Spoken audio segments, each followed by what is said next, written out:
பார்க்க mobile technician. இப்போ நம்ம பார்க்குறது வந்து பேரியர் ஸ்லிம் லைன் மாடலு கிளாஸெட்டோட ஒரு டேங்க்கு ஃபிட் பண்ணிகிட்ருக்கோம். அது டேங்க் வந்து தனித்தனியாக தான் கொடுப்பாங்க.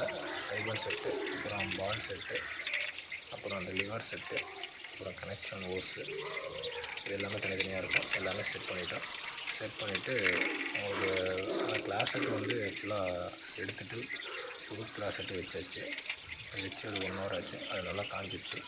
அப்புறம் வந்து டேங்கை செட் பண்ணிவிட்டு எடுத்துகிட்டு போயிட்டு அதில் ஃபிட் பண்ணி வச்சேன். ஒர்க்கும் முடிஞ்சது. எதனால் இந்த கிளாஸெட் இருக்கிறதே பெஸ்ட்டு. ஆக்சுவலாக உங்களுக்கு வந்து ஒரு வாட்டி நீங்கள் ஃப்ளஷ் பண்ணாலும் தண்ணி போகலன்ற கம்ப்ளைண்ட் தான் இப்போ நிறைய வருது இப்போ வர கிளாஸெட்லலாம். இதில் அந்த மாதிரி பிரச்சனை இருக்காது. 1 டைம் நீங்கள் ப்ரெஸ் பண்ணிங்கனாலே த்ரூ நல்லாயிருக்கும். அது போகிற வாய் வந்து பெரிய வாய். ஆக்சுவலாக இப்போ வர கிளாஸெட்லாம் சின்னதாக இருக்கும். அது மேக்ஸிமம் அவாய்ட் பண்ணுங்கள், வாங்காதீங்க. இந்த மாதிரி கிளாஸெட்டு இருக்கிறதுலே பெஸ்ட்டு. Okay, thank you all.